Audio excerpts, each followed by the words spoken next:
frame. Anami diha mag-relax. Kay init.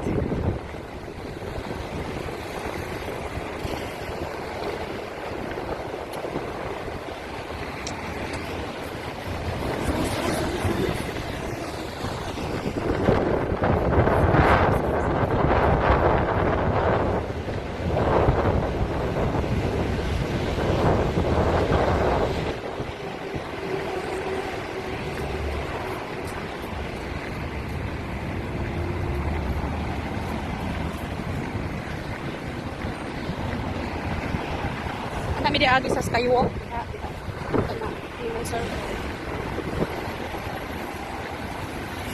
Muna siya di anan mo padulong ato sa frame.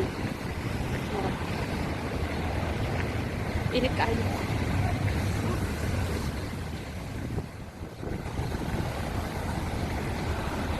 Init. Kapit kami na po.